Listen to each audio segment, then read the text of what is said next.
back to ASJ Doctor Who's Thoughts on Doctor Who Series 12! I have way too much fun with this thing, I swear. Nikola Tesla's Night of Terror. Still can't take that title seriously, but thankfully the episode is a really good one, so I can kind of look past the shoddy title. Oh, that's it. The title's like one of those old, like, 60s B-movie type titles that you get in those, like, weird horror films and whatnot. Anyway, let's see. Series 12, Episode 4, Nikola Tesla's Night of Terror. Well, even though I did enjoy Orphan 55, I have to say this episode is a big step up from Orphan 55 from last week. I know there are some people that actually enjoy shitty episodes. We do exist. But yeah, where Orphan 55 was kind of... I mean, I gave it a...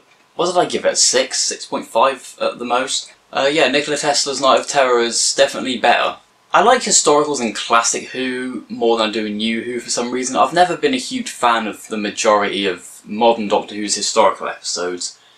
But this one's actually a good pleasant surprise, come to think of it. I quite like this one. I'm not really sure what to say about it, to be honest. The guy playing Nikola Tesla did really bloody good with, you know, playing Nikola Tesla. I mean, that's what he's here to do, that's what he's being paid for, so he might as well do it well, and he did. Really likeable and believable portrayal of that guy. The guy playing Thomas Edison, which... Isn't it Robert Glenister, the one that played Salatine in Kaiser Androzani? I'm pretty sure that was him. Yeah, he did good at playing Thomas Edison. I like how, because we're focusing more on Nikola Tesla than Thomas Edison, and because they're rivals, I like how they're making Thomas Edison less of a evil villain caricature and more of an actual human being with thoughts and dreams and emotions and actual empathy and actually responds to situations like a normal person would. It's just that there's a little bit of tension between the two in terms of their work. Yeah, I think I'm going to sum this bit up as overall the entire cast of characters is done really well in this.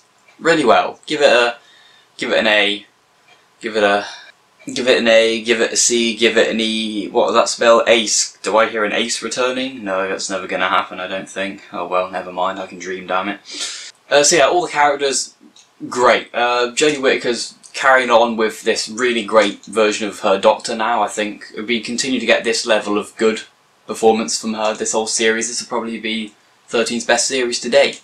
I know it's only her second one, but still, it's good. Companions were kind of shoved in the background a bit, but they did their own sort of things to help out, so that kind of works. Still a little bit crowded, but I think they did the best they could to give them all something to do. So yeah, I guess that means main cast, the Doctor, really good. Companions did well enough in this, and supporting characters and side characters, really good.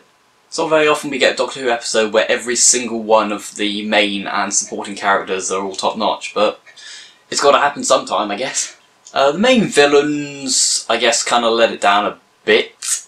Well, the main villain, anyway. The rest of the, like, I guess you call them the drone Skithra.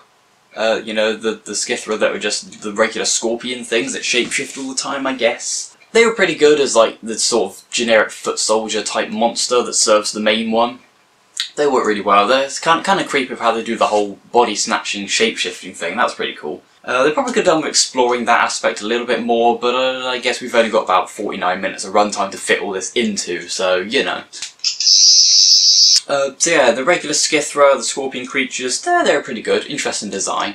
Not the most extravagant or mind-blowing thing in the world, but they serve it pretty well, I guess. They're quite interesting to look at. The Skithra Queen, which I believe was played by Anjali Mahindri. I think that's how you pronounce her name. Also known as Rani from Sarah Jane Adventures. Although you wouldn't really know that because of all the makeup and prosthetics she's got on, but still. When they do the close-up of the Queen Skithra's face, you can actually sort of see the actress's face structure, and you can kind of recognise, ah, that is Rani, yeah. Well, I did anyway. Maybe it's just because I watched Sarah Jane Adventures a few days before watching this episode. I don't know. Yeah,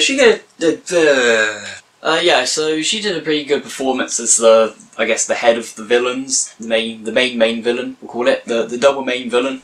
Main double bonded villain. I don't know what that means. That was supposed to be a crappy chemistry reference, but I've forgotten all of what I learned in chemistry, so that didn't work. Moving on.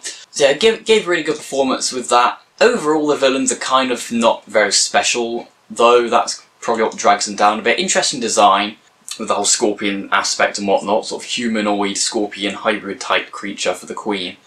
But I know it's kind of a cliche by this point to use the words "the writing sucked" as part of a criticism against Chibnall, but I mean the writing didn't suck in this, the writing was really good. It's just how the villains were written and how they...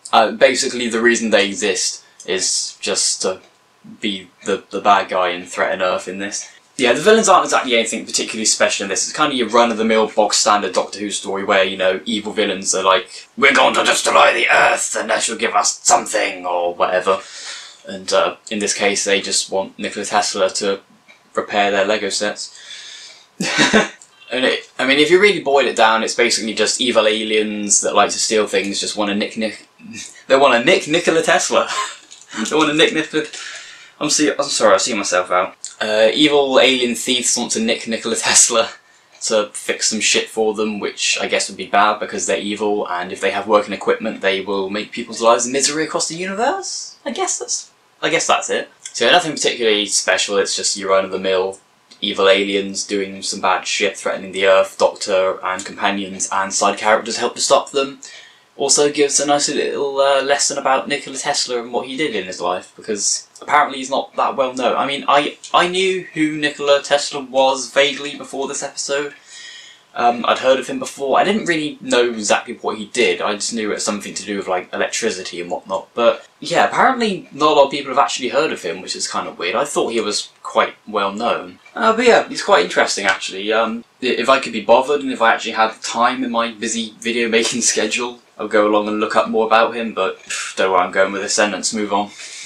That's kind of all I've got to really say actually. This ended up being a bit of a shorter review compared to the last couple. I like how the companions are all in period piece dressing as well. You know, period related clothing. Yeah, you get the idea. It's not very often that happens. They used to do it quite a bit in the William Hartnell era, and I think they've never really done that much since the Hartnell era sort of ended, so it's nice that they're going back to that. That's pretty cool. Obviously the Doctor stays in her regular costume because it's the Doctor. That, and it's a really nice costume. Does anyone else really like the 13th Doctor's costume? I think it's really good. I quite like it. I'll probably rank it in my top 5. Maybe, I don't know. Maybe I should do a Doctor's costume ranking sometime. That could be a video idea. We'll see. But yeah, overall this one's really good. I'll probably give it a 7.5 maximum, because while it was a really good episode, really well done, this is how you do Doctor Who, at the same time it was kind of bog standard, stereotypically Doctor Who. Kind of what you'd expect, basically, although it was what you expect, but done fantastically. So yeah, really good. So next week we've got the Judoon episode, Fugitive of the Judoon. We'll see what that's all about, the punk rock Judoon with the mohawk and everything. So yeah, I'll see you around about next week with my review on Fugitive of the Judoon. See ya!